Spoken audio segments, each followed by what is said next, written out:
नमस्कार दोस्तों, अभिवृद्धि, विकास और व्यक्तिगत विभिन्नता के प्रश्न सीरीज में स्वागत है आप सभी का। ये वीडियो नंबर 2 है। इससे पहले हमने 60 प्रश्न के संदर्भ में बात कर लिया था। आज चलेंगे क्वेश्चन नंबर 61 से। क्वेश्चन नंबर 61 है आपका, निम्नलिखित में से किस युग्म यानी पेयर के योगदान का परिणाम है व्यक्तिक विभेद। तो व्यक्तिक विभेद जो होता है ये अनुवांशिकता और वातावरण इन दोनों का पेयर होता है और ये दोनों पेयर जो है ये योगदान करता है, इसी का परिणाम है आपका व्यक्तिगत भेद। ठीक है। Question number 62। क्वेश्चन नंबर 62 है, व्यक्तिगत भेद पाए जाते हैं व्यवहार के किस पक्ष में। मतलब व्यवहार के किस पक्ष में पाए जाते हैं, संज्ञानात्मक पक्ष में, भावात्मक पक्ष में, क्रियात्मक पक्ष में, या फिर उपयुक्त तीनों। तो 62 नंबर का आपका आंसर हो जाएगा ऑप्शन नंबर डी। ठीक है। तो यहाँ पर जो है तीनों ही पक्ष में व्यक्तिगत भेद होते हैं, संज्ञानात्मक पक्ष में भी होते हैं, भावात्मक पक्ष में भी उसका जो है व्यक्तिगत भेद पाए जाते हैं, और क्रियात्मक पक्ष, तीनों ही पक्ष में व्यक्तिगत भेद पाए जाते हैं। तो इसका आंसर हो जाएगा ऑप्शन नंबर डी। ठीक है, ये बातें आपको याद रखनी है। क्वेश्चन नंबर 63 यानी कि 63 नंबर के क्वेश्चन में चलिए। यहाँ देखिए, सामान्य रूप से प्रतिभाशाली बालकों की बुद्धि लब्धि यानी IQ होती है, कितनी होती है। तो प्रतिभाशाली बालक की IQ कितनी होती है ये आपको बताना है। तो 63 नंबर का आंसर हो जाएगा ऑप्शन नंबर बी, यानी कि 130 से ऊपर जो होता है ये सामान्य रूप से प्रतिभाशाली बालक जो होते हैं उसमें बुद्धि लब्धि होती है। अब चलिए क्वेश्चन नंबर 64 पर। क्वेश्चन नंबर 64 आपका है, प्रतिभाशाली बालकों की पहचान का आधारभूत मानदंड क्या है, यानी कि क्राइटेरिया क्या है। मौलिकता, शब्द प्रवाह, बौद्धिक उत्कृष्टता। तो प्रतिभाशाली जो होगा उसमें क्या होगा, प्रतिभाशाली व्यक्ति में बच्चे में जो है ये आपको बौद्धिक उत्कृष्ट आपको मिलेंगे। ठीक है। जो सृजनशील होते हैं उसमें आपको शब्द प्रवाहिता मिलेगी, मौलिकता मिलेगी। ठीक है, ये चीज़ें आपको ध्यान में रखनी है। तो आपको सृजनात्मक बालकों की पहचान यदि पूछता तो यहाँ पर आपको मौलिकता और शब्द प्रवाह दोनों ही होता, लेकिन यहाँ पर बौद्धिक पूछ रहा है, प्रभावशाली बालक के बारे में पूछ रहा है, तो ये आपका ऑप्शन नंबर सी हो जाएगा। Question number 65। क्वेश्चन नंबर 65 आपका है, प्रतिभाशाली बालक यानी कि गिफ्टेड चाइल्ड जो होता है इसकी शिक्षा की व्यवस्था हेतु निम्नलिखित में से कौन सी प्रक्रिया अपनानी नहीं चाहिए, मतलब नहीं अपनानी चाहिए आपको कौन सी प्रक्रिया। तो देखिए, जो भी प्रतिभाशाली बालक होगा यदि आप उसको उसी कक्षा की पुनरावृत्ति कराएंगे तो ये बातें जो है बिल्कुल गलत है, तो ये आपको प्रक्रिया अपनानी नहीं चाहिए। ठीक है, ये बातें आपको ध्यान में रखनी है। आगे चलते हैं क्वेश्चन नंबर 66। क्वेश्चन नंबर 66 है, पिछड़े बालक यानी कि बैकवर्ड चाइल्ड जो होता है इसकी पहचान हेतु उसकी शैक्षिक निष्पत्ति जो EQ होता है, ठीक है, तो को ज्ञात करने के लिए उनके शैक्षिक आयु में क्या करना होता है। शैक्षिक आयु में हम क्या करेंगे तो जो है हम जो है उसके पिछड़े बालक की पहचान कर पाएंगे। तो 66 नंबर का आपका आंसर हो जाएगा ऑप्शन नंबर ए, यानी कि वास्तविक आयु का भाग दिया जाता है। वास्तविक आयु का भाग दिया जाता है, इससे जो है पता चल जाता है शैक्षिक निष्पत्ति को ज्ञात करने के लिए ये चीज़ें फॉलो की जाती हैं। ठीक है। Question number 67। क्वेश्चन नंबर 67 आपका है, पिछड़े बालकों की पहचान के लिए निम्नलिखित में से कौन सी सूचना सर्वाधिक महत्वपूर्ण होती है। ठीक है। तो पिछड़े बालक की पहचान के लिए कौन सी सूचना सर्वाधिक महत्वपूर्ण होता है, तो सर्वाधिक की बात यहाँ पर की गई है, तो ऑप्शन नंबर बी, जो शैक्षिक लब्धि होता है ये जो है पिछड़े बालक की पहचान के लिए सबसे महत्वपूर्ण जो है तथ्य होता है। Question number 68।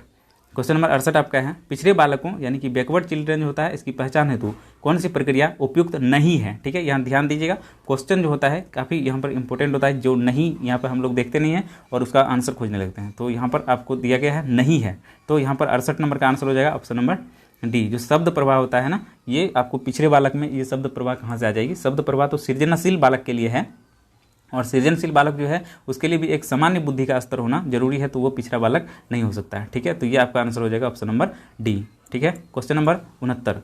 क्वेश्चन नंबर 69 है, मानसिक मंदन मेंटल जो है रिटार्डनेस जो है से अभिप्राय क्या होता है। निम्न स्तर के शैक्षिक उपलब्धि का होना या फिर निम्न स्तर का बुद्धि का होना। तो मेंटल रिटार्डेड जो चाइल्ड होते हैं, ठीक है, मेंटल रिटार्डेड चाइल्ड जो आप B.Ed सेकंड ईयर में आप पढ़ रहे होंगे, तो 69 नंबर में आपका आंसर हो जाएगा बी, जो निम्न बुद्धि का होता है, जिसका मतलब बुद्धि लब्धि काफ़ी कम होता है, उसे हम लोग मेंटल रिटार्डेड चाइल्ड बोलते हैं। ठीक है, वो जल्दी कोई चीज़ को समझ नहीं पाता है या फिर किसी चीज़ के बारे में वो मतलब तर्क नहीं लगा पाता है, तो इस प्रकार के बालक को मेंटल रिटार्डेड चाइल्ड कहते हैं। ठीक है, ये आपको ध्यान में रखना है, जिसका बुद्धि लब्धि कम होता है। Question number 70। क्वेश्चन नंबर 70 आपका है, क्वेश्चन नंबर 70 आपका है, किसी बालक को अपराधी बालक कहने के लिए निम्नलिखित में से कौन सा दशा अत्यावश्यक मानी गई है। मतलब उसमें कौन सा ऐसा मतलब विशेषता है जिसके माध्यम से हम उसे जो है अपराधी बालक कह सकते हैं। ठीक है, या फिर कौन सा दोष उसमें है जिससे माध्यम से हम उसको अपराधी बालक कह सकते हैं। तो ये आपका हो जाएगा आंसर डी नंबर का। ठीक है, यानी कि असामाजिक कार्य यदि वो बच्चा कर रहा है जो सामाजिक नियम के विरुद्ध है, तो इसमें यदि वो संलिप्त रह रहा है, ठीक है, तो बच्चों के गैंग के साथ घूमता है, चोरी करता है या फिर कुछ भी ऐसे कार्यों को करता है जो समाज के विरुद्ध है या फिर समाज के नियम से अलग है, तो वो जो है ऐसे बालकों को हम लोग अपराधी बालक की संज्ञा में रखते हैं। Question number 71। 71 में है मानसिक रूप से मंद बालकों को शिक्षा देने के लिए निम्नलिखित में से कौन सा उपागम जो है उत्तम होता है। ठीक है, मानसिक रूप से मंद बालक के लिए, मंद बालकों की शिक्षा देने के लिए कौन सा उपागम उपयुक्त होता है। तो 71 नंबर का आपका आंसर हो जाएगा ऑप्शन नंबर डी, यानी कि व्यक्तिगत अनुदेशन जो होता है, मतलब इंडिविजुअल करके जो हम एक एक करके जो उसको जो है अनुदेशन देते हैं, ये मानसिक रूप से मंद बालक की शिक्षा के लिए सबसे उपयुक्त उपागम है। क्योंकि मंद बालक को हम एक साथ जो निर्देशन देते हैं, परामर्शन देते हैं, जो भी एक साथ देते हैं अनुदेशन, तो वो उतना प्रभावी नहीं होता। इसीलिए उसको जो है व्यक्तिक जो होता है, मतलब इंडिविजुअल करके उसको जो दिया जाता है वो काफ़ी इंपॉर्टेंट होता है। ठीक है, ये बातें आपको ध्यान में रखनी है। क्वेश्चन नंबर 72, क्वेश्चन नंबर 72 है सामान्य पिछड़ापन यानी कि जनरल बैकवर्डनेस जो होता है ये उत्पन्न कैसे होता है। तो ऑप्शन है बौद्धिक न्यूनता के कारण, ऑप्शन बी है कुसमायोजन के कारण, ऑप्शन सी आपको है बाह्य दशाओं के कारण, ऑप्शन डी में है इनमें से कोई नहीं। तो 72 नंबर का आपका आंसर हो जाएगा ऑप्शन नंबर सी, जो बाह्य दशा होता है इसी के कारण उनमें हो जाता है सामान्य पिछड़ापन आपको देखने के लिए मिलता है। कैसे दशाओं के कारण? बाह्य दशाओं के कारण। ठीक है, क्वेश्चन नंबर 73, क्वेश्चन नंबर 73 आपके सामने है। यहाँ पे मानसिक रूप से मंद बालक जो मेंटली रिटार्डेड चिल्ड्रेन होता है, इसके समूह के अंतर्गत ऐसे बालक रखे जाते हैं। कौन बालक रखे जाएंगे? तो शिक्षित करने योग्य बालक, तो ये बिल्कुल नहीं रखा जाएगा। इसको कैसे रखेंगे हम? जो शिक्षित हो रहा है उसको हम कैसे ले लेंगे? Mentally retarded. बी ऑप्शन है आपका प्रशिक्षित करने योग्य बालक। सी में है ए तथा बी दोनों, डी में है ए तथा बी दोनों में से कोई नहीं। तो इसका आंसर हो जाएगा आपका कौन सा आंसर हो जाएगा इसका आंसर हो जाएगा मतलब जो बालक रखे जा सकते हैं मंद बालकों में, तो इसका आंसर हो जाएगा आपका डी। ठीक है, डी हो जाएगा। ए तथा बी दोनों में से किसी को भी हम नहीं रख सकते। जो शिक्षित योग्य है, जो प्रशिक्षण के योग्य है, वो मेंटली रिटार्ड चाइल्ड नहीं हो सकता है। क्वेश्चन नंबर 74, क्वेश्चन नंबर 74 आपका है निम्नलिखित में से किस समूह के बालकों हेतु शिक्षा व्यवस्था के संदर्भ में पृथक्करण करना आवश्यक है। ठीक है, तो निम्नलिखित में से किस समूह के बालक हेतु शिक्षा व्यवस्था के संदर्भ में पृथक्करण करना आवश्यक है। तो 74 नंबर का आपका आंसर होगा ऑप्शन नंबर डी, जो अपराधी बालक है ना, जो अपराधी बालक है, डेलिक्वेंट है, उसके संदर्भ में जो है यहाँ पर इस समूह के बालक की शिक्षा व्यवस्था के संदर्भ में पृथक्करण करना बहुत जरूरी है। उसको हम पृथक्करण करेंगे, फिर उसका जो है ये निदान हो सकता है। ठीक है, आगे चलते हैं। क्वेश्चन नंबर 75, क्वेश्चन नंबर 75 है शैक्षिक रूप से पिछड़ा बालक होता है वह जिसका निष्पत्ति लब्धांक EQ कितना होना चाहिए। तो शैक्षिक रूप से जो पिछड़ा बालक होता है उसका बुद्धि लब्धांक की बात करें, शैक्षिक उपलब्धि की बात करें, तो इसका हो जाएगा 85 से कम जिसका होता है उसे हम लोग क्या कहेंगे? 85 से जो कम होता है उसे हम लोग कहते हैं क्या? शैक्षिक रूप से पिछड़ा बालक। ठीक है, क्या कहते हैं? शैक्षिक रूप से पिछड़ा बालक, जो इसका जो है शैक्षिक उपलब्धि 85 से कम होता है। क्वेश्चन नंबर 76 यानी कि 76 नंबर में चलते हैं हम लोग। सभी पिछड़े बालक होते हैं।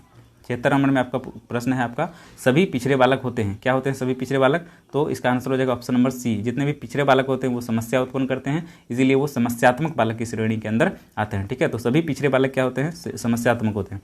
क्वेश्चन नंबर 77, 77 नंबर के प्रश्न पे हम लोग चलते हैं। 77 नंबर का प्रश्न आपका है मानसिक रूप से मंद बालकों को प्रमुख रूप में वर्गीकृत किया गया है। ठीक है, मानसिक रूप से जो मंद बालक है उसको प्रमुख रूप से वर्गीकृत किया गया है। तो कितने वर्ग में? मानसिक रूप से जो मंद बालक है उसको वर्गीकृत किया गया है मतलब जो है 77 नंबर में आपका बी ऑप्शन 3 वर्ग में इसको विभाजित किया गया है जो मानसिक रूप से मंद बालक होते हैं। ठीक है, तो ये बातें आपको ध्यान में रखनी है। आगे चलते हैं 78 नंबर के प्रश्न पे। 78 नंबर आपका है प्रतिभाशाली बालकों हेतु शिक्षा व्यवस्था के संदर्भ में निम्नलिखित में से कौन सी व्यवस्था नहीं की जाती है। ठीक है, तो प्रतिभाशाली बालक हेतु शिक्षा व्यवस्था के संदर्भ में कौन सी व्यवस्था नहीं की जाती है। तो इसका आंसर हो जाएगा ऑप्शन नंबर सी। ठीक है, ऑप्शन नंबर सी, यानी कि जो व्यक्तिनिष्ठ शिक्षण जो होता है, इंडिविजुअल इंस्ट्रक्शन जो होता है, ये आपको जो है यहाँ पर नहीं की जाती है। ठीक है, प्रतिभाशाली बालक हेतु शिक्षा व्यवस्था के संदर्भ में कौन सी व्यवस्था नहीं की जाती है। तो व्यक्तिनिष्ठ शिक्षण जो होता है ये यहाँ पर नहीं की जाती है। क्वेश्चन नंबर 79, क्वेश्चन नंबर 79 है निम्नलिखित में से किस सिद्धांत में यह स्पष्ट किया गया है कि अपराधी बालक कुछ विशिष्ट शारीरिक विकलांगता से युक्त होते हैं। ठीक है, जो अपराधी बालक होते हैं वह जो है कुछ विशिष्ट शारीरिक जो है आपको विकलांगता से युक्त होते हैं, ये बताया गया है। तो इसका आंसर हो जाएगा ऑप्शन नंबर डी। ठीक है, जैव सिद्धांत के अनुसार ये पता चलता है कि जो मेंटली मतलब ये बात करें कि जो अपराधी बच्चे होते हैं उसमें जो है कुछ ना कुछ जो है वो शारीरिक रूप से क्या होते हैं? विकलांगता से युक्त होते हैं, इसीलिए वे जो है अपराधी प्रवृत्ति के हो जाते हैं। आगे चलते हैं। क्वेश्चन नंबर 80, क्वेश्चन नंबर 80 है बाल अपराधिता यानी कि जेनेवाइल डिलिक्वेंसी विकसित होती है। ठीक है, तो कब विकसित होती है, तो 80 नंबर का आंसर आपका हो जाएगा डी। ठीक है, तो तीनों ही कारण इसका आधार है, यानी कि एक तो सबसे पहले बालक के माता पिता का अस्वीकृत व्यवहार, जो बच्चों के व्यवहार को नहीं समझ पाते हैं, या फिर उन्हें डांट देते हैं, भगा देते हैं, या फिर उनके जिज्ञासा को शांत नहीं कर पाते, तो ये माता पिता का जो अस्वीकृत व्यवहार होता है, ये एक तो सबसे पहला कारण होता है बाल अपराधिता का। ठीक है, उसको समझते नहीं है, उसको जो है मतलब तवज्जो नहीं देते हैं घरों में, तो उनके बातों को वो सुनते नहीं है। तो ये जो कारण होता है, ये अस्वीकृत व्यवहार जो होता है, सबसे पहली बात की बाल अपराधिता का कारण है। दूसरी बात की गरीबी इसका जो है कारण हो सकता है, और तीसरा बुरी संगति के कारण। तीनों ही चीज़ें यहाँ पर बाल अपराधिता का जो होता है ये जेन्युइन कारण हो सकता है। ठीक है, तो ये इसके कारण जो है बाल अपराधिता विकसित हो सकती है। आगे चलते हैं, क्वेश्चन नंबर 81।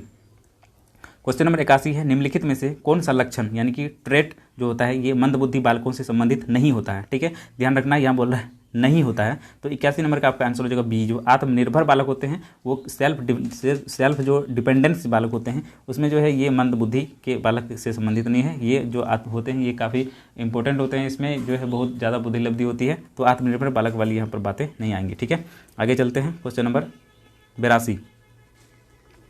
क्वेश्चन नंबर 82 है, नवोदय विद्यालय खोले गए हैं। क्यों खोले गए हैं नवोदय विद्यालय, तो इसके जो है यहाँ पर बहुत सारे ऑप्शन हैं। तो ग्रामीण क्षेत्र में खोले गए, शहरी क्षेत्र में खोले गए हैं, दोनों ही क्षेत्र में खोले गए हैं। तो इसका आंसर हो जाएगा ऑप्शन नंबर ए। ये खोले हैं नवोदय विद्यालय जो खोले गए हैं ये सिर्फ जो है ग्रामीण क्षेत्रों में खोले गए हैं। ठीक है, क्वेश्चन नंबर अब चलते हैं 83 पे। क्वेश्चन नंबर 83 है आपको, नवोदय विद्यालय उन बालकों की शिक्षा के निमित्त है जो मतलब जो नवोदय विद्यालय खोला गया है किन बालकों की शिक्षा के लिए है। तो यहाँ पर आप देखेंगे कि जो ग्रामीण क्षेत्र में ये विद्यालय खोला गया था, अभी तुरंत प्रश्न को हमने देखा है, तो ग्रामीण क्षेत्र से संबंधित होने के कारण ये प्रतिभाशाली भी है। ठीक है, तो ये ग्रामीण क्षेत्रों से संबंधित है, इसलिए जो है उन बालकों के लिए जो प्रतिभाशाली बालकों के लिए खोली गई है। ठीक है, आगे चलते हैं, क्वेश्चन नंबर 84। क्वेश्चन नंबर 84 है, समावेशी शिक्षा यानी कि इंक्लूसिव एजुकेशन से क्या अभिप्राय है। तो एजुकेशन जो होता है समावेशी शिक्षा, ये क्या है, तो इसमें ऑप्शन है आपका बहुत सारा। विशिष्ट योग्यता वाले बालकों हेतु पृथक शिक्षा व्यवस्था नहीं होता है। ये समावेशी मतलब सबको मिलाना होता है। तो एक ही विद्यालय परिसर में सामान्य बालक के साथ साथ विशिष्ट बालक समूह को भी शिक्षा प्रदान करना। इसके बाद है आपका एक ही विद्यालय परिसर में पृथक, ये भी नहीं होगा आपका, ये भी आपका नहीं होगा, तो ये आपका आंसर सही हो जाएगा। ठीक है, तो ऑप्शन नंबर बी आपका हो जाएगा यहाँ पर सही उत्तर। चलते हैं आगे, क्वेश्चन नंबर 85। क्वेश्चन नंबर 85 आपका है, विशिष्ट शिक्षा यानी कि स्पेशल एजुकेशन जो शब्द आता है ये सुगमतापूर्वक व्यक्त किया जा सकता है। कैसे, बालक की विशिष्ट आवश्यकताओं के संदर्भ में, या फिर बालक में पाई जाने वाली विशिष्ट योग्यताओं के संदर्भ में, विशिष्ट आपको असमानताओं के संदर्भ में, या फिर अयोग्यता के संदर्भ में की जाने वाले विशिष्ट शैक्षिक आयोजन के संदर्भ में। तो 85 नंबर का आपका आंसर हो जाएगा ऑप्शन नंबर डी। ठीक है, तो अयोग्यता के संदर्भ में किए जाने वाले जो भी विशिष्ट शैक्षिक आयोजन होता है इसके संदर्भ में। ठीक है, ये बातें आपको ध्यान में रखनी है। Question number 86। क्वेश्चन नंबर 86 है आपका, पद जो है मानसिक विशिष्टता। कैसी विशिष्टता, मानसिक विशिष्टता के अंतर्गत निम्न में से किन बालकों के समूह को सम्मिलित किया जाता है। ठीक है, तो मानसिक विशिष्टता के अंतर्गत जो है किन बालकों के समूह को सम्मिलित किया जाता है। ए में आपका प्रतिभाशाली बालक, मानसिक मंद बालक, सृजनात्मक बालक, तो यहाँ पर आपका आंसर है डी। तो यहाँ तीनों ही बालक यहाँ पर आपका आंसर हो जाएगा। ठीक है, तो 86 नंबर का आंसर क्या हो जाएगा डी, मतलब प्रतिभाशाली बालक को भी हम मानसिक विशिष्टता। ठीक है, विशिष्टता मतलब होता है यहाँ पर जो है प्रतिभाशाली बालक भी आ सकते हैं, मानसिक मंद भी आ सकते हैं, ये सभी विशिष्ट बालक के अंदर, विशिष्ट श्रेणी के अंदर आते हैं। तो ये आपका आंसर जो है यहाँ पर एक प्रश्न यहाँ पे बन रहा है, बिल्कुल सही आपका है ऑप्शन नंबर टी। ठीक है, आगे चलते हैं, क्वेश्चन नंबर 87। क्वेश्चन नंबर 87 आपका त्वरण विधि। तो त्वरण विधि यानी कि एक्सेलरेशन जो मेथड होता है। ठीक है, एक्सेलरेशन मेथड सर्वाधिक रूप से लाभप्रद होता है। ठीक है, त्वरण विधि क्यों लाभप्रद होता है, तो यहाँ पे ऑप्शन है आपका प्रतिभाशाली बालक के लिए, सामान्य बौद्धिक क्षमता युक्त बालकों के लिए, अपराधी बालकों के लिए, पिछड़े बालकों के लिए। 87 नंबर का आपका आंसर हो जाएगा ऑप्शन नंबर ए, यानी कि प्रतिभाशाली बालक के लिए जो है ये त्वरण विधि काफ़ी इंपॉर्टेंट होता है। ठीक है, त्वरण विधि, कौन सा विधि, त्वरण विधि इसे बोलते हैं एक्सेलरेशन मेथड। ठीक है, क्या बोलते हैं, एक्सेलरेशन मेथड जो होता है ये प्रतिभाशाली बालक के लिए काफ़ी इंपॉर्टेंट होता है। आगे चलते हैं, क्वेश्चन नंबर 88। क्वेश्चन नंबर 88 है, प्रतिभाशाली समूह में उन बालकों को सम्मिलित किया जाता है जो प्रतिभाशाली बालक में उनको सम्मिलित किया जाता है जो क्या होते हैं, तो ये जो होता है उच्चतम बौद्धिक क्षमताएं एवं क्रियात्मक योग्यताएं रखते हैं, ऐसे बालकों को लिया जाता है। तो इसका आंसर हो जाएगा ऑप्शन नंबर डी। ठीक है, यहाँ पर उक्त तीनों जो होता है मतलब विज्ञान तथा गणित विषय में जो उच्च स्थान योग्यता रखते हैं उनको भी लेते हैं, या फिर अपने वातावरण के साथ विशिष्ट रूप से सृजनात्मक जो समायोजन कर पाते हैं, इन तीनों ही बालकों को हम लोग प्रतिभाशाली बच्चों की श्रेणी में रखते हैं। ठीक है, तो ये बातें आपको ध्यान में रखनी है, ऑप्शन नंबर डी इसका सही उत्तर है। आगे चलते हैं, क्वेश्चन नंबर 89।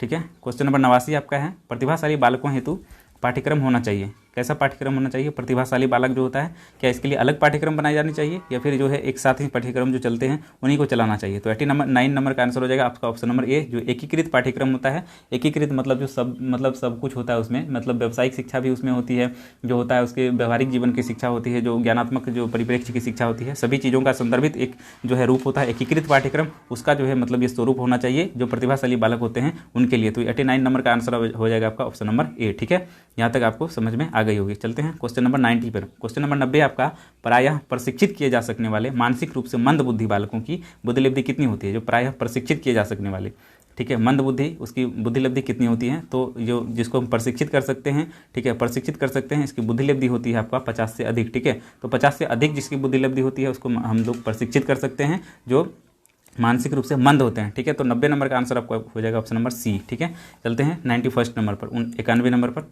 91 नंबर का क्वेश्चन आपका है, ठीक है, 91 नंबर का प्रश्न आपका है, विशिष्ट बालकों के समूह में, विशिष्ट बालकों के समूह के निमित्त उपचारात्मक शिक्षण यानी कि रिमेडियल टीचिंग जो होता है, रिमेडियल एजुकेशन का स्वरूप जो है, चाहे कुछ भी हो, किंतु उसका मूल उद्देश्य क्या होता है? ठीक है, तो विशिष्ट बालक के समूह में निमित्त उपचारात्मक शिक्षण, जो रिमेडियल एजुकेशन का स्वरूप चाहे कुछ भी हो, किंतु उसका मूल उद्देश्य जो होता है, यह मूल उद्देश्य होता है इसका मतलब वातावरण के साथ श्रेष्ठ रूप से जो संतुलित और समायोजन करने की जो योग्यता होती है, उसके योग्य बनाने के लिए जो है ये रिमेडियल टीचिंग, रिमेडियल एजुकेशन जो होता है मुख्य रूप से होता है। ठीक है, आगे चलते हैं क्वेश्चन नंबर 92 पर। क्वेश्चन नंबर 92 है, रोजी रोटी कमाने का प्रशिक्षण दिया जा सकता है। ठीक है, तो रोजी रोटी कमाने का प्रशिक्षण कब दिया जा सकता है?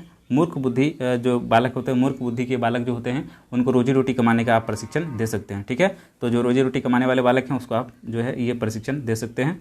आगे चलते हैं क्वेश्चन नंबर 93। क्वेश्चन नंबर 93 है आपका, विकलांग बालकों की शिक्षा हेतु एक शिक्षक को चाहिए कि वह क्या करे? तो विकलांग बालकों की शिक्षा हेतु एक शिक्षक को चाहिए कि वो जो है बालक के आत्मविश्वास का विकास करे। क्या करे? बालक के आत्मविश्वास का विकास करे। ये विकलांग बालकों की शिक्षा हेतु एक शिक्षक को चाहिए। ठीक है, तो क्या करें? बालक में आत्मविश्वास का विकास करना चाहिए एक ऐसे शिक्षक को विकलांग बालक की शिक्षा के लिए। Question number 94। क्वेश्चन नंबर 94 आपका है, सृजनात्मकता के लिए निम्नलिखित में से कौन सा कारक बाधक नहीं होता है? तो सृजनात्मक जो बच्चे होते हैं उसके लिए बाधा क्या उत्पन्न नहीं करती? एकाधिकारी उपागम, कठोर आदतें, परंपरावादी दृष्टिकोण, अनुक्रिया में स्वतंत्रता। तो सबसे पहले बात मेरे भाई जो है, अनुक्रिया में जो यदि हम उसको स्वतंत्रता दे दें तो उसको जो है यहाँ पर कोई दिक्कत ही नहीं होगी। अनुक्रिया में स्वतंत्रता होगी तो वो बच्चे स्वयं सृजनशील हो जाएंगे, स्वयं जो है नए नए आविष्कार कर लेंगे। तो ये सृजनात्मकता के लिए बिल्कुल बाधक नहीं है। ऑप्शन नंबर डी इसका सही उत्तर होगा। ठीक है, आगे चलते हैं क्वेश्चन नंबर 95 पर। क्वेश्चन नंबर 95 आपका है, क्वेश्चन नंबर 95 आपका, बाल अपराधियों के व्यवहार में सुधार लाने के लिए अपराध करने का कृत्रिम अवसर दिया जाता है। ठीक है, बाल अपराधियों में जो है इसके व्यवहार में सुधार लाने के लिए अपराध करने का कृत्रिम अवसर दिया जाता है, मतलब जो बनावटी अवसर जो है उसको दिया जाता है। तो ये आपका आंसर हो जाएगा ऑप्शन नंबर बी। ठीक है, जो इसको मनोनाटक के माध्यम से, ठीक है, किसके माध्यम से? तो मनोनाटक के माध्यम से, जो साइको ड्रामा होता है, साइको ड्रामा के माध्यम से जो है बाल अपराधी के व्यवहार में सुधार लाने के लिए अपराध करने की कृत्रिम अवसर उसको दिया जाता है। ठीक है, तो ये बातें आपको ध्यान में रखनी है। आगे चलते हैं क्वेश्चन नंबर 96 पर। क्वेश्चन नंबर 96 आपका, निम्नलिखित में से बाल अपराध का प्रमुख कारण क्या है? ठीक है, तो बाल अपराध जो होता है इसका प्रमुख कारण क्या है? तो परिवार में तिरस्कृत व्यवहार, निर्धनता, कुसंगति। तो यहाँ पर आप देखेंगे कि परिवार में तिरस्कृत व्यवहार तो सबसे बड़ी बात ये तो होना ही है। ठीक है, माता पिता जो अस्वीकृत व्यवहार रखते हैं बच्चों के प्रति, तो ये बाल अपराध को बढ़ावा देता है। दूसरी बात यहाँ पर है निर्धनता, तीसरी कुसंगति। तो कुसंगति तो बिल्कुल होगी और निर्धनता भी हो जाएगी, क्योंकि निर्धनता के माध्यम से ही, ठीक है, निर्धनता रहती है तभी बच्चे जो है इधर उधर भटकते हैं या फिर उसका जो है सही से विकास जो है नहीं हो पाता है। इसी के कारण जो है बच्चे जो है बाल अपराधी बन जाते हैं। ठीक है, तो 96 नंबर का आपका आंसर हो जाएगा ऑप्शन नंबर डी, यानी कि ए बी सी ये तीनों ही कारण बाल अपराध के लिए प्रमुख कारण में से हो जाएगा। ठीक है, क्वेश्चन नंबर 97। क्वेश्चन नंबर 97 है, निम्नलिखित में से कौन सा कारक बाल अपराध से संबंधित नहीं है? ठीक है, तो बाल अपराध से कौन सा कारक संबंधित नहीं है? शारीरिक दोष का होना, निम्न बुद्धि का होना, संवेगात्मक परिपक्वता, सामाजिक बुराइयां। ठीक है, तो बाल अपराध किससे संबंधित नहीं है? शारीरिक दोष इसमें नहीं होता है, निम्न बुद्धि, संवेगात्मक परिपक्वता या सामाजिक बुराई।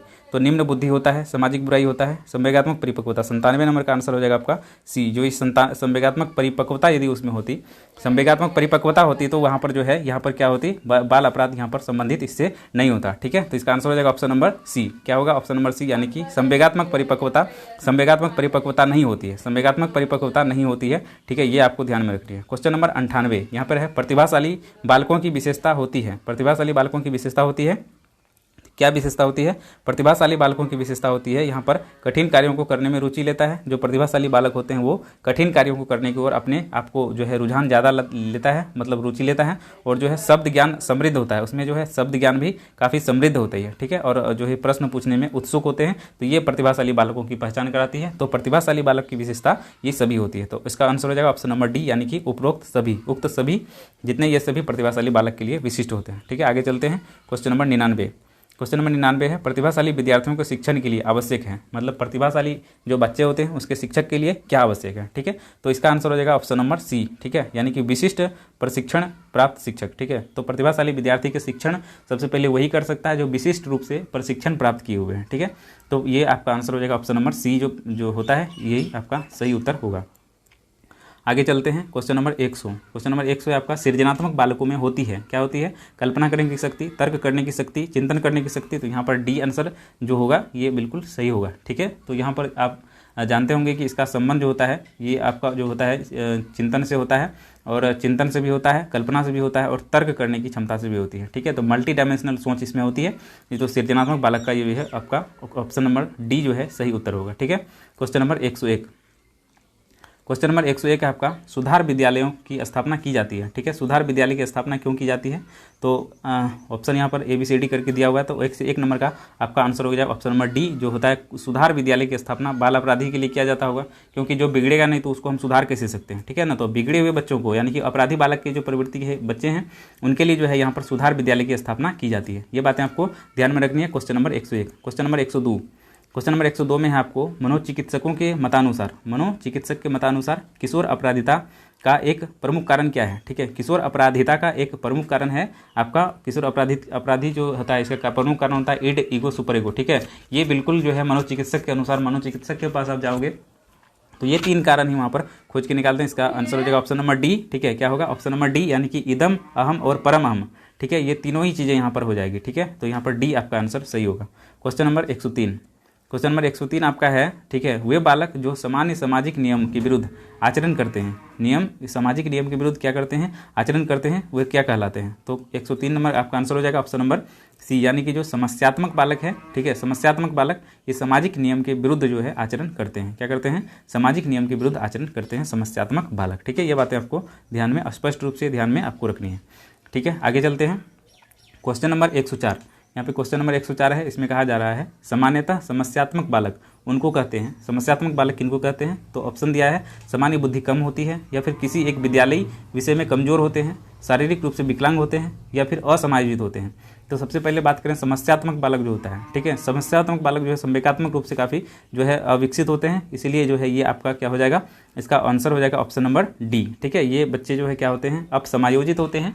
समायोजित होते हैं तो ये इस प्रकार के कार्य को अंजाम नहीं देते हैं, ठीक है। तो ये आपका हो जाएगा ऑप्शन नंबर डी, ठीक है। असमायोजित, अपसमायोजित, ठीक है। Question number 105। अब चलते हैं क्वेश्चन नंबर 105 पर।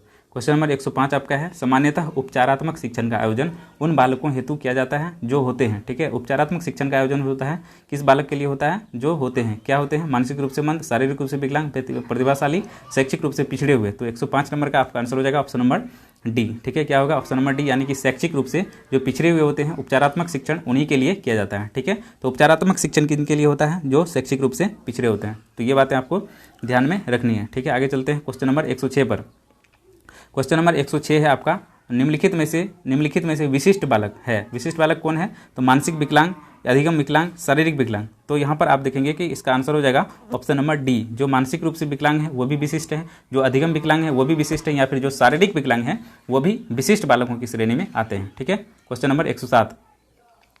क्वेश्चन नंबर 107 है आपका मानसिक रूप से विशिष्ट बालकों के समूह में निम्नलिखित में से समाहित नहीं है, ठीक है। तो मानसिक रूप से जो विशिष्ट बालक है उसके समूह में निम्नलिखित में से कौन समाहित नहीं है? आपको बताना है शारीरिक विकलांग, मानसिक विकलांग, प्रतिभाशाली या सृजनात्मक। तो बच्चे बात करें हम लोग यहाँ पर मानसिक रूप से जो विशिष्ट होता है, ठीक है। मानसिक रूप से जो विशिष्ट बालक की बात करें तो सृजनात्मक तो आएगा, ये भी विशिष्ट है। आपको मानसिक विकलांगता की बात करें ये भी आएगा, ठीक है। तो मानसिक रूप की बात कर रहा है तो यहाँ पर आप देखेंगे कि ये भी आएगा, लेकिन आपका ए नंबर नहीं आएगा। तो 107 नंबर का आपका ऑप्शन हो जाएगा ऑप्शन ए, ठीक है। ये आपका सही होगा, मतलब ये नहीं आता है मानसिक रूप से। यहाँ पे मानसिक की बात की जा रही है और ये शारीरिक आपको यहाँ पर स्पष्ट रूप से दिख रहा है, तो ये आपका नहीं होगा। चलते हैं क्वेश्चन नंबर 108 पर। क्वेश्चन नंबर 108 है आपका, मानसिक रूप से मंद बालकों की शिक्षा व्यवस्था निर्भर करती है। ठीक है, मानसिक रूप से जो मंद बालक होते हैं उसकी शिक्षा व्यवस्था निर्भर करती है। तो उसकी शिक्षा व्यवस्था किस पर निर्भर करती है? तो उसकी बौद्धिक क्षमता पर, शारीरिक क्षमता पर, सामाजिक आर्थिक स्तर पर, उक्त तीनों पर। जो यहाँ पर मानसिक रूप से मंद होते हैं उनका जो है ये तीनों जो स्तर जो है वो कमजोर होता है। ठीक है, तो बौद्धिक क्षमता पर भी निर्भर करता है, शारीरिक क्षमता पर भी निर्भर करता है और सामाजिक आर्थिक स्तर जो होता है वो तीनों ही चीज़ें इसको मानसिक रूप से मंद बालक की शिक्षा व्यवस्था पर निर्भर करती है। ठीक है, तो चलते हैं 109 नंबर के प्रश्न पर। 109 नंबर का प्रश्न है, विकास कभी भी समाप्त न होने वाली प्रक्रिया है। बिल्कुल, विकास जीवन पर्यंत चलने वाली प्रक्रिया है, कभी समाप्त होने वाली प्रक्रिया नहीं है। यह विचार निम्नलिखित में से किस सिद्धांत पर आधारित है? ठीक है, किस सिद्धांत पर आधारित है? तो ये इसका आंसर हो जाएगा 109 नंबर में आपका आंसर हो जाएगा ऑप्शन नंबर डी, जो निरंतरता का सिद्धांत है। ये बताता है कि विकास कभी भी रुकने वाली प्रक्रिया नहीं है, ये निरंतर प्रक्रिया है, जीवन पर्यंत चलने वाली प्रक्रिया के अंतर्गत आती है। ठीक है, ये बातें आपको ध्यान में रखनी है। क्वेश्चन नंबर 110, क्वेश्चन नंबर 110 है, निम्नलिखित में से किस मनोवैज्ञानिक द्वारा विकास की 4 विशिष्ट अवस्थाओं की पहचान की गई? तो विकास की 4 विशिष्ट अवस्था पियाजे ने बताई थी। ठीक है, ये बातें आपको याद होंगी, आप लोग जानते होंगे पियाजे का संवेगात्मक विकास जो सिद्धांत है। ठीक है, तो ये संज्ञानात्मक विकास का सिद्धांत है पियाजे का। तो ये बातें आपको याद रखनी होंगी, 4 भागों में उन्होंने बांटा था। ठीक है, तो पियाजे इसका आंसर हो जाएगा ऑप्शन नंबर बी। ठीक है, क्वेश्चन नंबर 111, क्वेश्चन नंबर 111 आपका है, निम्नलिखित में से किस अवस्था पर बालक तार्किक रूप से वस्तुओं को, घटनाओं को संबंध में चिंतन प्रारंभ करता है? ठीक है, वस्तुओं या घटना के संबंध में चिंतन प्रारंभ करता है। ठीक है, यहाँ पे देखिए प्रारंभ की बात की जा रही है। तो प्रारंभ जो होता है ये आपका होता है तीसरी अवस्था में, यानी कि मूर्त जो संक्रियात्मक अवस्था होती है, बी नंबर 7 से 11 वर्ष तक की जो अवस्था होती है। ठीक है, इस अवस्था में बच्चा जो है क्या करता है? चिंतन प्रारंभ कर देता है। क्या करता है? चिंतन यहाँ पर प्रारंभ करता है। तो इसका आंसर हो जाएगा, सॉरी यहाँ पर जो है चिंतन प्रारंभ करता है तार्किक रूप से। ठीक है, तो ये आपका बी ऑप्शन आपका सही होगा। ठीक है, क्वेश्चन नंबर 112 पर चलते हैं। क्वेश्चन नंबर 112 है आपका, विशेष आवश्यकता वाले बालकों को शिक्षा उपलब्ध करवाई जानी चाहिए। ठीक है, विशेष आवश्यकता वाले बच्चे जो हैं उसको शिक्षा उपलब्ध करवाई जानी चाहिए। कैसे? तो विशेष विद्यालय में शिक्षकों के द्वारा या फिर अन्य सामान्य बच्चों के साथ। विशेष विद्यालय में विशेष बच्चों के लिए नहीं, ये हमारा ये भी ऑप्शन गलत है, ये भी ऑप्शन गलत है। ठीक है, सबको साथ उसको शिक्षा ग्रहण कराएंगे, उसमें किसी भी प्रकार की जो है दोष नहीं होंगे। ठीक है, मानसिक रूप से वो बिल्कुल सही ढंग से सोचेंगे, समझेंगे, सभी के साथ मिलेंगे जुलेंगे, अपने आप में वो जो है आत्मनिर्भरता का जो है भावना उसमें विकसित होंगे। ठीक है, तो ये 112 नंबर का आपका क्वेश्चन का आंसर हो जाएगा सी। ठीक है, अन्य सामान्य बच्चों के साथ उसको भी शिक्षा देनी चाहिए। क्वेश्चन नंबर 113, ठीक है, क्वेश्चन नंबर 113 है, डिसलेक्सिया निम्नलिखित में से किस प्रकार की अधिगम अक्षमता है? ठीक है, तो लेक्सिया यहाँ पे, ठीक है, लेक्सिया मतलब लसकना। ठीक है, ये आपका पठन विकार है। कौन सा विकार है? पठन विकार है। तो डिसलेक्सिया जो होता है ये पठन विकार होता है। ठीक है, तो ये बातें आपको ध्यान में रखनी है। जो गणित विकार होता है, गणितीय विकार होता है, ये होता है आपको डिस्कैलकुलिया। ठीक है, कैलकुलिया, कैलकुलेटर मतलब होता है गणना वाली बातें, तो यहाँ पर डिस्कैलकुलिया जो होता है वो गणितीय विकार होता है। चलते हैं क्वेश्चन नंबर 114 पर। क्वेश्चन नंबर 114 है आपका, पियाजे के मतानुसार बालक अमूर्त संकल्पनात्मक जो है के संदर्भ में तार्किक चिंतन, लॉजिकल थिंकिंग कब प्रारंभ करता है? तो यही हमने अभी तुरंत ये प्रश्न आया हुआ था, तो ये आपका हो जाएगा ऑप्शन नंबर बी, यानी कि मूर्त संक्रियात्मक अवस्था होता है, यहाँ पर तार्किक चिंतन जो है वो प्रारंभ कर देता है। ठीक है, तो यह हो जाएगा ऑप्शन नंबर आपका सी। क्वेश्चन नंबर 115 है, एक बालक जो दृष्टिबाधित है, एक बालक क्या है? जो दृष्टिबाधित है के साथ कैसा व्यवहार करना चाहिए? तो कक्षा में अन्य बालकों के सामान्य व्यवहार करना चाहिए, या फिर कक्षा में विशेष व्यवहार किया जाना चाहिए, रियायतपूर्ण व्यवहार करना चाहिए, या फिर उनके माता पिता या फिर मित्रों द्वारा व्यवहार सहानुभूतिपूर्ण होना चाहिए। तो 115 नंबर का आपका आंसर हो जाएगा ऑप्शन नंबर ए, यानी कि कक्षा में अन्य बालक के साथ जैसे हम सामान्य व्यवहार करते हैं, ठीक उसी प्रकार से हम दृष्टिबाधित बालक के साथ भी उसी प्रकार का व्यवहार करेंगे, ताकि उसमें किसी भी प्रकार की कुंठा, चिंता आदि उत्पन्न ना हो, और वो भी सामान्य रूप से सभी बच्चों के साथ शिक्षा ग्रहण कर सकें। ठीक है, तो इस प्रकार से हम जो है सामान्य बच्चों के अनुसार ही उसके साथ भी हम व्यवहार करेंगे। क्वेश्चन नंबर 116 यहाँ पर है, बच्चे दुनिया के संबंध में अपनी समझ का सृजन करते हैं। बिल्कुल सही बात है, बच्चे अपने जो है सृजन करते हैं समझ का। ये कथन निम्नलिखित में से किससे है? तो पियाजे ने बताई थी ये बातें। ठीक है, तो 116 नंबर का आपका बी आंसर होगा। पियाजे कहता है कि जो बच्चा जो होता है ये दुनिया के संबंध में अपनी समझ का सृजन करते हैं, निर्माण करते हैं। ठीक है, तो ये बातें आपको ध्यान में रखनी है। क्वेश्चन नंबर 117 है, एक बालक निरंतर मतलब लगातार शब्दों तथा वाक्यों की त्रुटिपूर्ण लिखता है। शब्द तथा वाक्य जो है इसको त्रुटिपूर्ण लिखता है, यह दोष क्या कहलाता है? जो लिखने की जो बातें हैं यहाँ पर हमने आपको बताई थी, जो पठन की बातें थी वह पठन की बातें थी डिस्ग्राफिया। ठीक है, डिसलेक्सिया पठन वाली बातें थी, लेकिन लिखने वाली बातें आपका यह हो जाएगा आपको डिस्ग्राफिया। क्या होगा? डिस्ग्राफिया। क्या होगा, डिस्ग्राफिया। तो 117 नंबर का आपका आंसर हो जाएगा ऑप्शन नंबर सी। ठीक है, डिस्ग्राफिया जो होता है ये लेखन से संबंधित होता है। क्वेश्चन नंबर 118, क्वेश्चन नंबर 118 है बच्चों में संप्रत्यय यानी कंसेप्ट का जो संबंधित विकास जो होता है ये कब होता है। ठीक है, तो संप्रत्यय का विकास संबंधित है किससे, संवेगात्मक विकास से, बौद्धिक विकास से, शारीरिक विकास से या फिर सामाजिक विकास से। तो उसमें जो कंसेप्ट का विकास होता है, कंसेप्ट ये आपको होता है बौद्धिक विकास। ठीक है, क्या होता है, बौद्धिक विकास। तो बौद्धिक विकास से संबंधित होता है जो कंसेप्ट होता है। संप्रत्यय जो होता है ये किससे संबंधित होता है, बौद्धिक विकास से संबंधित होता है। चलिए चलते हैं हम लोग क्वेश्चन नंबर 119। क्वेश्चन नंबर 119 है निम्नलिखित में से किस अवस्था में सर्वाधिक रूप से गहन एवं जटिल समाजीकरण होता है। तो गहन एवं जटिल जो समाजीकरण होता है, बल्कि समाजीकरण का प्रारंभ होता है आपको 3 से 5 यानी कि पूर्व वाली अवस्था में। ठीक है, लेकिन जो यहाँ पर गहन की बात की जा रही है तो गहन सामाजिक जो होता है ये किशोरावस्था का जो काल होता है उसमें होता है। ठीक है, तो किशोरावस्था का जो ड्यूरिंग एडोलसेंस जो होता है, ये एडोलसेंस की जो आयु होती है इसमें जो है जटिल समाजीकरण की प्रक्रिया होती है। ठीक है, क्वेश्चन नंबर 120, क्वेश्चन नंबर 120 आपका है पियाजे के अनुसार। ठीक है, पियाजे के अनुसार जो है विकास की पहली अवस्था 0 से 2 वर्ष की अवधि में बच्चा क्या सीखता है। ठीक है, तो 120 नंबर का आपका आंसर हो जाएगा ऑप्शन नंबर ए, यानी कि इंद्रियों के प्रयोग द्वारा वहाँ पर सीखता है 0 से 2 वर्ष में। संवेदी गामक अवस्था, सेंसरी मोटर स्टेज जो पियाजे ने दिए थे उसके संदर्भ में ये बातें यहाँ पर की गई हैं। क्वेश्चन नंबर 121 की बात करते हैं। क्वेश्चन नंबर 121 है आपका निम्नलिखित में से, ठीक है, निम्नलिखित में से कौन सा सिद्धांत वृद्धि एवं विकास के सिद्धांत से संबंधित नहीं है। ठीक है, तो वृद्धि एवं विकास का सिद्धांत में आप देखेंगे निरंतरता का सिद्धांत होता है। ठीक है, यहाँ पर आप देखेंगे तो यहाँ पर जो है निरंतरता का सिद्धांत होता है, वृद्धि विकास के संबंधित नहीं है, ये तो संबंधित है। क्रमयता का सिद्धांत भी होता है, तो ये आपको संबंधित है। तो यहाँ पर हो जाएगा आपका 121 नंबर का आंसर हो जाएगा डी। ठीक है, ये नहीं होता है, ये यहाँ पर नहीं होता है, ये तीनों होता है। तो ये आंसर आपका क्या हो जाएगा, डी नंबर का आंसर आपका सही होगा। ठीक है, ये बातें आपको ध्यान में रखनी है।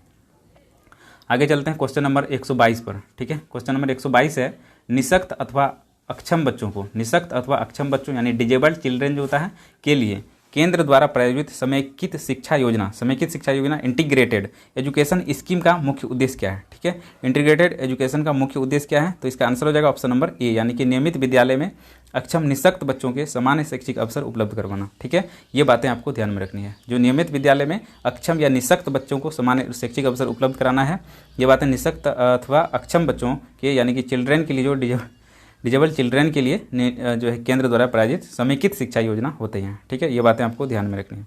क्वेश्चन नंबर 123, ठीक है, क्वेश्चन नंबर 123, 125 प्रश्नों का ये श्रृंखला है। क्वेश्चन नंबर 123 पर हम लोग हैं। ठीक है, क्वेश्चन नंबर 123 है आपका निम्नलिखित में से कौन सा शिक्षण पठन कठिनाई से संबंधित नहीं होता। तो वर्ण एवं शब्द पहचान में कठिनाई, पठन गति एवं प्रवाह में कठिनाई, शब्द एवं विचारों को समझने में कठिनाई, सुसंगत वर्तनी में कठिनाई। ठीक है, तो 123 नंबर का आपका आंसर हो जाएगा डी। जो वर्तनी होता है ये लिखित प्रक्रिया में वर्तनी को देखा जाता है। ठीक है, तो लेखन में जो है वर्तनी को देखा जाता है, तो ये पठन से संबंधित नहीं होता है। तो इसका आंसर हो जाएगा ऑप्शन नंबर डी। चलते हैं 125 नंबर के प्रश्न पर, 124 नंबर के प्रश्न पे। 124 नंबर का प्रश्न है एक शिक्षिका है जो यह चाहता है कि या चाहती है कि उसकी कक्षा के प्रतिभाशाली विद्यार्थी अपनी क्षमता के अनुरूप उच्चतम उपलब्धि प्राप्त करें। ठीक है, इस हेतु उसे निम्नलिखित में से क्या नहीं अपनाना चाहिए। तो गैर शिक्षण गतिविधियों में भाग लेना, उसमें जो है रुचि लेने के लिए निर्देश देना गैर शिक्षण गतिविधियों में, ये चीज़ें यहाँ पर है। तो इसका आंसर हो जाएगा ऑप्शन नंबर जो है, देख लेते हैं और भी क्या क्या ऑप्शन है। तो पहला ऑप्शन ये है। दूसरा ऑप्शन है आपको कि तनावों को नियंत्रित करने के लिए सिखाना, ये भी होना चाहिए, यानी कि विशेष तैयारी के लिए सामान्य साथियों के साथ पृथक करना। तो ये और इसमें डी है, उसमें सृजनात्मकता के विकास हेतु चुनौती देना। तो ये चुनौती हम उसको नहीं दे सकते हैं। ठीक है, तो चुनौती वाले काम यहाँ पर हम लोग नहीं करेंगे। तो ये बातें आपको ध्यान में रखनी है। ठीक है, अब चलते हैं क्वेश्चन नंबर 125 पर। आज का अंतिम प्रश्न है। ठीक है, तो ये टेस्ट सीरीज फर्स्ट थी और क्वेश्चन नंबर अंतिम प्रश्न पे हम लोग बात कर रहे हैं वीडियो नंबर 2 में। ठीक है, तो यहाँ पर है आपको 125 नंबर के प्रश्न में बच्चों के विकास के सिद्धांत को समझना शिक्षकों की सहायता करता है। ठीक है, तो बच्चों के जो विकास की सिद्धांत होती है इसको समझने के बाद एक शिक्षक को क्या सहायता मिलती है। ठीक है, बच्चे के समाजीकरण को समझने में, बच्चों को क्यों पढ़ाना चाहिए इनके औचित्य समझने में, या फिर बच्चों को विभिन्न अधिगम शैलियों को पोषित करने में, बच्चों की पारिवारिक पृष्ठभूमि को समझने में। तो ये जो होता है ना, बच्चों के विभिन्न अधिगम शैली होता है ना, इनको पोषित करने के लिए यहाँ पर ये बातें की जाती हैं। ठीक ठीक है। तो ये बातें यहाँ पर 125 नंबर के प्रश्न तक हमने आपको बताई। ठीक है, यहाँ पर जो है आपको आंसर शीट भी है, जो 125 तक का जो हमने प्रश्न आपको बताए थे, यहीं से हमने आपको आंसर भी बताए हैं। तो कुछ यहाँ पर अगर आंसर आपको एक दो गलत भी लगे तो आप कमेंट बॉक्स में लिखिएगा। ठीक है, हम उसको देखने का प्रयास करेंगे। मिलेंगे अगले सीरीज के साथ, आप लोगों से बात करेंगे हम लर्निंग ट्रांसफ़र और ट्रेनिंग एंड मोटिवेशन पर। उसमें कुछ प्रश्नों को हम श्रृंखला लेकर आएंगे 100-150 प्रश्नों की, और उसको भी हम 1-2 वीडियो के अंदर जो है ख़त्म करेंगे। तो टेस्ट सेट सीरीज 2 में हम लोग मिलेंगे। तब तक के लिए धन्यवाद। मिलेंगे अगले सेशन में आप सभी से। यदि हमारे चैनल पर नए हैं तो चैनल को लाइक शेयर सब्सक्राइब करिए। जय हिंद, जय भारत।